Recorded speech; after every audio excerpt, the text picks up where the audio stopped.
Vaccination को लेकर के एक फिल्म आई ना, जिसमें आपको फिर से ब्रेन वॉश करके दिखाया गया कैसे वैक्सीनेशन आई।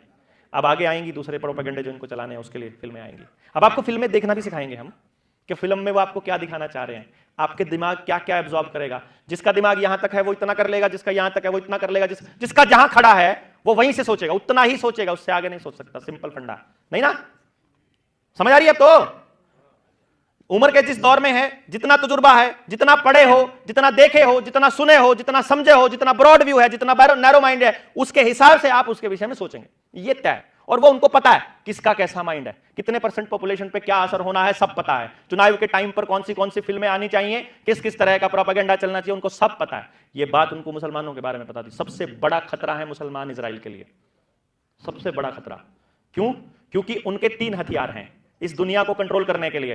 अगर आपको इसको समझना है तो आपको समझना पड़ेगा अडानी के प्रोजेक्ट 2014 के बाद 2014 से 2024 तक के कितने प्रोजेक्ट चले। आपको पता चलेगा जहां भी अडानी का प्रोजेक्ट आना होता है, जिस स्टेट में, जिस जिले में, जहां भी उसका कोई भी प्रोजेक्ट आना है, उसके प्रोजेक्ट आने से 6 महीना पहले उस एरिया में ब्राउन शुगर और कोकीन आती है। पहले पता आपको, यह बात नहीं पता ना?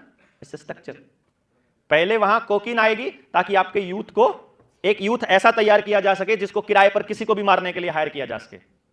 समझ गए ना आप? एक इतने % ऑफ पॉपुलेशन ऐसी हो जाएगी जो कोकीन के लिए किसी को भी मार देगा। किसी इंस्पेक्टर को मारना है, पुलिस वाले को मारना है, मात्र एक पुड़िया के लिए, क्योंकि वो डेस्परेट लोग होते हैं ना, उनको पुड़िया चाहिए किसी भी कीमत पर। नहीं समझे? पहले कोकीन और ब्राउन शुगर आएगी, फिर प्रोजेक्ट आएगा। फिर आप उन प्रोजेक्ट्स को एक बार लिस्ट बनाइए, फिर उन प्रोजेक्ट्स के कनेक्शन डॉट्स कनेक्ट कीजिए, फिर आपको पता चलेगा इस पूरी कहानी का। फिर विकास बताया जाएगा उस जगह पर कि अगर ये आएगा तो कंपनी आएगी, कंपनी आएगी तो रोजगार आएगा, रोजगार आएगा तो तरक्की होगी, सड़कें बनेंगी, बाकी सब होगा, वो सब कुछ बताया जाएगा। सब मान लेते हैं कि हाँ, प्राइवेटाइजेशन होना अच्छी बात होती है और तरक्की होती है। तो इनके 3 हथियार हैं सबसे बड़े। एक है नशा, जिसमें स्पेशली दारू आती थी पहले तो खाली ना, ये कोकीन वोकीन तो अब आई ना, इन्होंने नया डिजाइन निकाल दिया। दूसरा इनका जो हथियार है सिनेमा, माइंड कंट्रोल के लिए सिनेमा का इस्तेमाल करते हैं।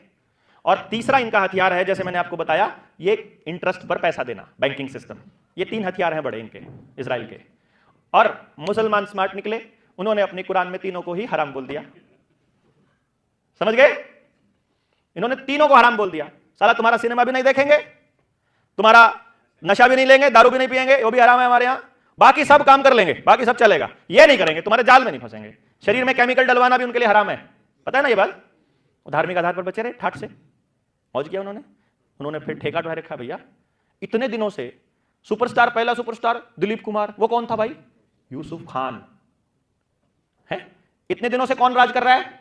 सलमान खान, शाहरुख खान, इमरान खान। वही ना, जो हाईलाइट किसको किया जाएगा? खान को, क्योंकि खान का दोस्त खान टॉप पे होगा और उसका बहिष्कार अगर ज्यादा लोग करेंगे तो फिर खान अपने खान को बचाने के लिए देखना शुरू करेंगे ना।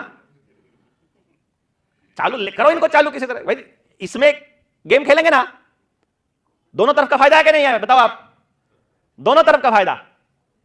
वो बहिष्कार करने के लिए देखेंगे, वो उसका सुपर हिट करने के लिए देखेंगे।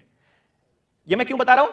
2021 में जब मैं महाराष्ट्र के दौरे पर था तो मैंने मुंबई का एक खेल देखा था, क्योंकि ओपनली बोला नहीं शाहरुख खान, ये सलमान खान, झुग्गियों में सलमान खान मुसलमानों की झुग्गियों में स्पेशली ये कहने के लिए जाता था कि टीके लगवाओ।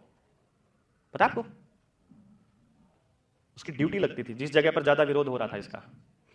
अब अपना भाई है, भाई आए हैं तो भाई का तो मानना पड़ेगा ना, क्या नहीं?